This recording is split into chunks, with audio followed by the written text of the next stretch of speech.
Okay, today we're going to be looking at the equations of constant acceleration, or xuvat equations.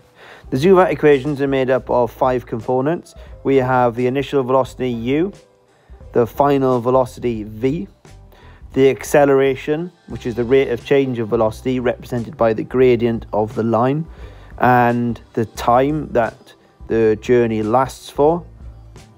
And then there's the distance x, which is given by the area underneath the graph.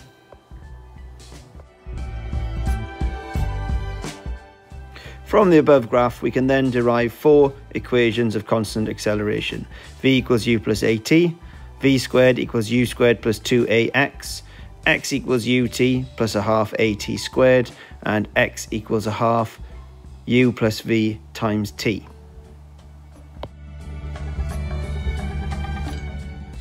Now, the key to success in this topic is to remember our 6 steps to success.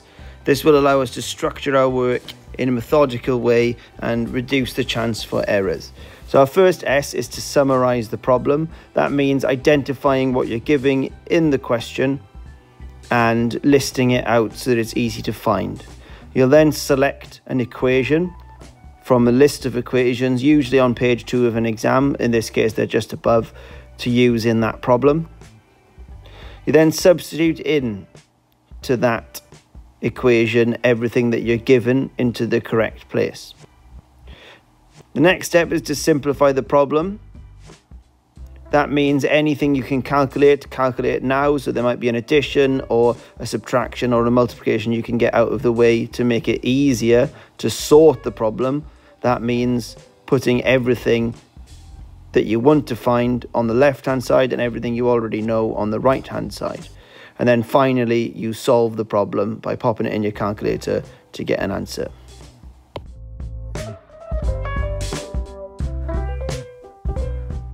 Okay, so let's try an example. The first thing we'll do is summarize the problem, and we'll do that by filling in this xuvat table on the left hand side here. The first thing you can see looking at the question is the car starts from rest. That means the initial velocity is 0. The car then accelerates at 3 meters per second squared, which means our acceleration is 3. So we'll put that where it says A. And then finally, we're told that the car accelerates for 20 seconds. So next to t, we're going to write 20 seconds. The question then states that we're going to calculate the velocity. So next to the v, we'll write the letter v to show that that's what we're looking for. You could also write a question mark there if you wish to show that that's what you're doing. Now you'll notice that we're not given x or not asked to find x, so we won't be able to use that in this problem. So in this problem, we've been given u, v, a, and t. So we need to find an equation that only has those letters in. So if you take a look at the equations above, you can see this equation here has got u, v, a, and t in it. So that's the one we'll use. So now we've chosen an equation, we can write that down at the start of the problem. V equals u plus at. Next step is to substitute in. So we're going to substitute v instead of v, 0 instead of u, 3 instead of a, and 20 instead of t. This then gives us v equals 0 plus 3 times 20. So next we'll start to simplify down the problem. So on the next line below, we'll write v equals 3 times 20 because the 0 can disappear. And on the next line again, we solve that problem. V equals 60 meters per second. Which makes sense because if you are accelerating at 3 meters per second squared for 20 seconds and you started at 0, you would reach 60 meters per second. So the next part of the problem asks us to calculate the distance traveled by the car in that time. So on our xuvat summary, that is x. So I'm going to fill in the x there.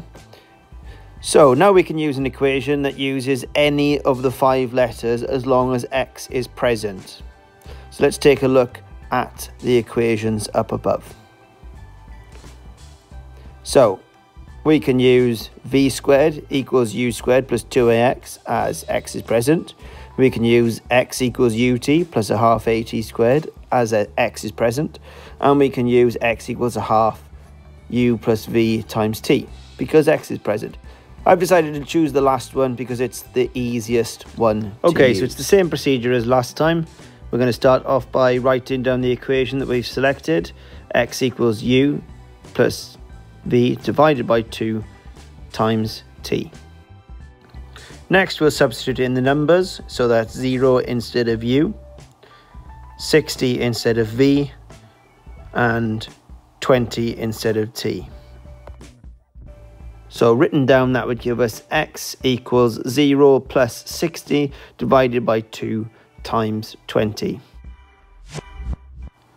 We can then simplify 0 plus 60 divided by 2, which would be 30. And then the final step then is to solve the problem. So you'd have 30 times 20 equals 600. Which makes perfect sense, because if you travelled at 30 meters per second on average for 20 seconds, you would cover 600 meters.